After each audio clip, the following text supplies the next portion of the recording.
کے ہاتھ دھلا رہے تھے، وضو کرا رہے تھے اور پانی ڈال رہے تھے وضو کراتے ہوئے، سیدنا ابو الفضل رحمۃ اللہ تعالی علیہ.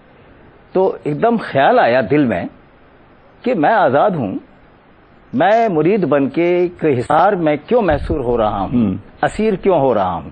یہ خیال آیا، فوراً القائی کیفیت سے معلوم ہو گیا شیخ کو یہ ہے ربط. واہ. تو فوراً کہا کہ فرزند یہ یاد رکھو کہ جب اللہ کسی پر عنایت فرماتا ہے تو کسی اچھے شخص کی صحبت میں اسے بھیج دیتا ہے تاکہ وہ سپاہی بچہ، اب اشارہ سن لیجئے، وہ سپاہی بچہ تاجدار ہو جائے ان کی صحبت سے. واہ. آپ لرزہ بر اندام تھے، آپ کو اندازہ ہو گیا کہ سمجھ گئے ہیں. تو جب یہ خیال ہوا کہ آپ سمجھ گئے ہیں تو یہ پیغام ملا، اور بعد میں جو مرکوز اور مرتکز رہے ہیں وہ لکھا بھی ہے انہوں نے کہ مجھے اس وقت اس جملے کا اثر تو ہوا تھا، ادراک نہیں ہوا تھا. واہ. ادراک اس وقت ہوا کہ جب لوگوں نے مجھے تسلیم کرنا شروع کیا تو مجھے تسلیم نہیں کیا، اللہ کو تسلیم کیا. اس لیے کہ میں نے ان کا پیغام پہنچایا تھا کہ جو نہایت سادہ زندگی بسر کرتے تھے ان کے شیخ، اور کیا جملہ کہتے تھے کہ دنیا ایک روزہ ہے اور ہم روزے سے ہیں. واہ سبحان اللہ. یہ ان کا جملہ ہے. ارے واہ. جس کو کہ کشف معجوب نے لکھا ہے، میں لکھا گیا ہے. تو یہ جو کیفیت ہے کہ دنیا ایک روزہ ہے اور ہم روزے سے ہیں. اب روزے سے ہونے میں سارا تقویٰ آ گیا نا. واہ واہ. یہ آئیڈیل کیفیت ہو گئی. واہ واہ. تو داتا صاحب نے اس آئیڈیل انداز کو اختیار کیا. تو پھر دیکھیے اب میں ایک بات پر آتا ہوں کہ یہاں یا کہیں اور بھی جہاں علم ہو، ادب ہو، تفکر ہو، تدبر ہو، وہاں بات ذرا مختلف انداز میں کی جاتی ہے. جہاں تشکیک ہو، شک ہو، شبہ ہو، باطل کی قوتیں راج کر رہی ہوں، وہاں انداز دوسرے برتے جاتے ہیں. حضرت نے یہ انداز بھی برتا. اب آپ نے بھی اشارہ کیا تھا، ابھی خود آپ کے جملے میں کرامت کا حوالہ تھا. سب سے پہلی بات مسجد بنائی تو کچھ لوگ صبح آ گئے عشاء کے بعد اور کہا کہ یہ اس کا رخ ٹھیک نہیں ہے. انہوں نے کہا ایسا کرتے ہیں فجر کے وقت آ جائیں، سنتوں تو پہلے پڑھنی ہے نا، بعد میں فرض ادا کریں گے تو دیکھ لیتے ہیں.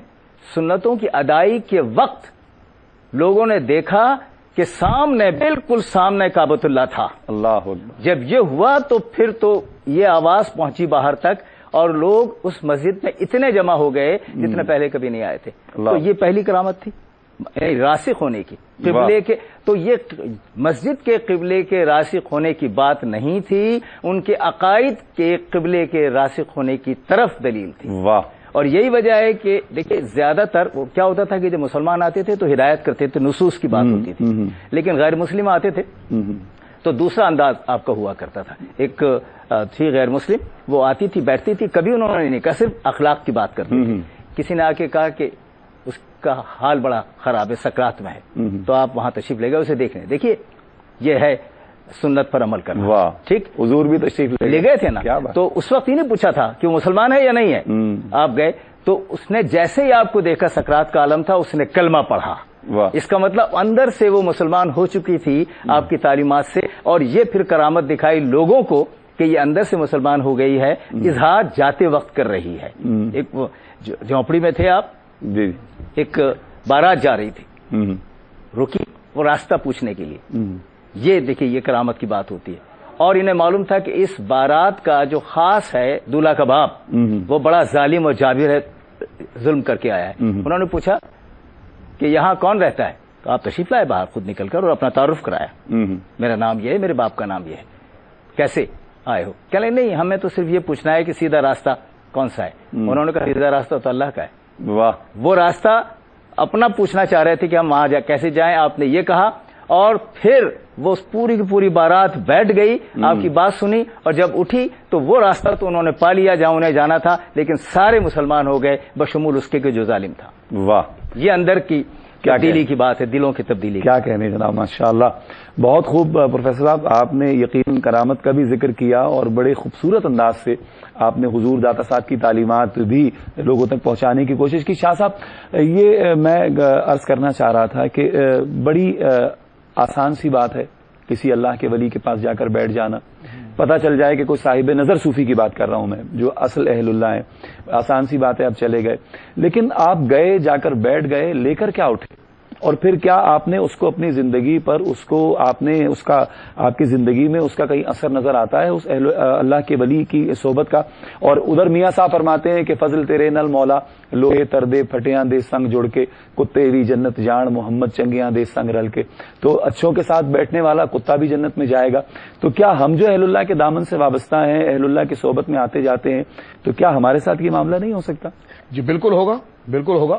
مسلم شریف کی حدیث مبارکہ ہے اور بڑے واضح طور پر اس چیز کو ذکر کیا گیا۔ اب آپ دیکھیے نا کہ یہ جو آیت الا ان اولیاء اللہ لا خوف علیہم ولا هم يحزنون الذین آمنوا وكانوا يتقون، کہ بے شک جو اللہ کے دوست ہیں، نہ ان پر کوئی خوف ہے نہ کوئی غم ہے، نہ وہ غمگین ہوں گے، اور وہ صاحبان ایمان ہے، صاحبان تقوی ہے۔ سیدنا فاروق اعظم، جس طرح آپ پوچھ رہے ہیں، سیدنا فاروق اعظم نے باقاعدہ ان کی نشانیاں پوچھی کہ حضور یہ کون لوگ ہوں گے اور ان کی صفات کیا ہے؟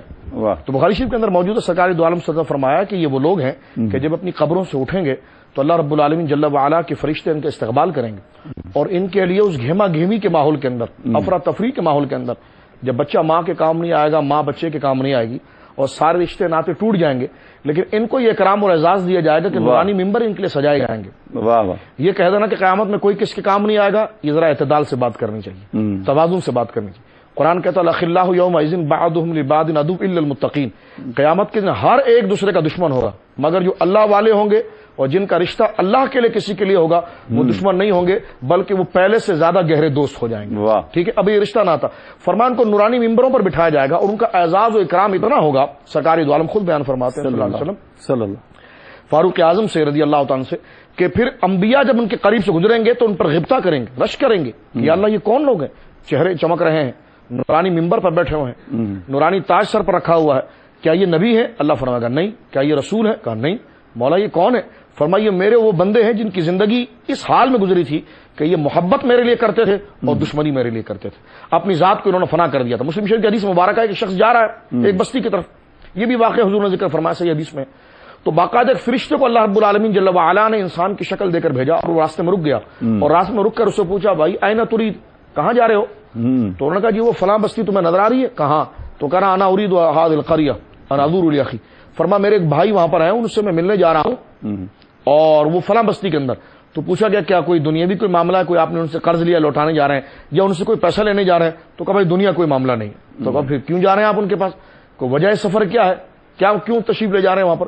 تو فرمایا میں اس لیے جا رہا ہوں کہ وہ اللہ سے محبت کرتے اور میں ان سے محبت کرتا ہوں۔ تو اللہ رب العالمین جل وعلا نے اس فرشتے پر وہی فرمائی کہ تجھ سے کہے کہ اگر تیرا یہ سفر اس بندے کی طرف جانا اور میرے محبوب بندے کی طرف جانا اس لیے تھا کہ وہ میرا پیارا ہے، وہ مجھ سے محبت کرتا ہے، تو اس سے محبت کرتا ہے، تو سن لے اے سفر کرنے والے، خدا تجھ سے راضی ہو گیا ہے۔ تو میں ناظرین سے کہتا ہوں کہ آپ بغداد کا سفر کرتے ہیں، آپ اجمیر شریف کا سفر کرتے ہیں، آپ داتا صاحب کی مزار کا سفر کرتے ہیں، جس طرح آپ نے فرمایا کہ محبت کیا دخل رکھتی ہے، ان کی صحبت کیا ہے، تو فرمایا یہ رشتہ ناتا ان کی ذات کے ساتھ، ذات کا نہیں اللہ کے لیے ہے، تو یہ سفر کرنا ان کے مزاروں کی طرف یا یہ محبت جو عشق کا سفر کرنا ان کی ذات کی طرف، یہ تمام چیزیں اللہ رب العالمین جل وعلا کی رضا کا سبب ہے۔ اور حضور نے خود فرمایا المرء ما من احببتا، آدمی اسی کے ساتھ ہوگا قیامت کے دن جس سے وہ محبت کرتا ہے۔ بخاری شریف کی حدیث مبارکہ ہے کہ لوگوں کو یہ مرشدان گرامی جہنم سے نکالیں گے، اور اس کی وجہ یہ ہوگی کہ اللہ ان سے کہے گا کہ جاؤ ان کو جہنم سے نکالو کہ جو میری وجہ سے تم سے محبت کرتے تھے، میری وجہ سے تم سے پیار کرتے تھے، اور وہ جائیں گے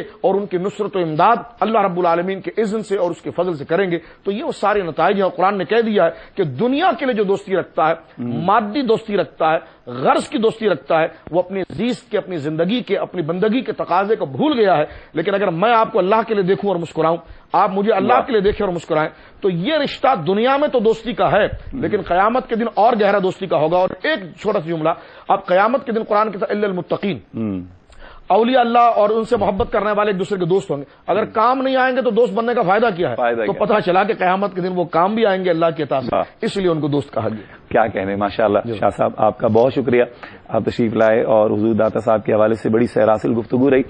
پروفیسر انوار احمد زئی صاحب آپ کا بھی بہت شکریہ، آپ بھی تشریف لائے اور بڑی خوبصورت آپ کی جو آپ کا مخصوص انداز ہے گفتگو کا، اس سے ہم یقیناً لوگوں کے دلوں تک، لوگوں کے قلوب تک، اذہان تک معلومات داتا صاحب یقیناً پہنچی آپ کی زندگی کے حوالے سے۔ آپ دونوں احباب کا بہت شکریہ۔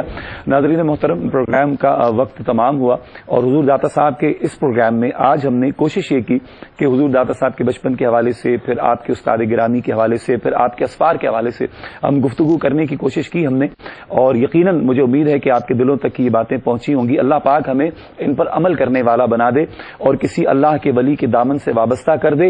اور یہ جو اہل اللہ کی جو صحبت ہے، جس طرح شاہ صاحب نے کہا کہ اہل اللہ کی صحبت صرف دنیا میں کام نہیں آئے گی، انشاءاللہ قبر میں بھی اور حشر میں بھی ہمارے کام آئے گی. اپنے میزبان شوکت اویسی کو اجازت دیجیے. اللہ نگہبان. خدا کا خاص ایک احسان ہے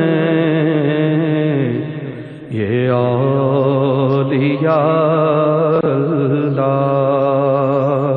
ہے، گنج بخش اور داتا علی عثمان.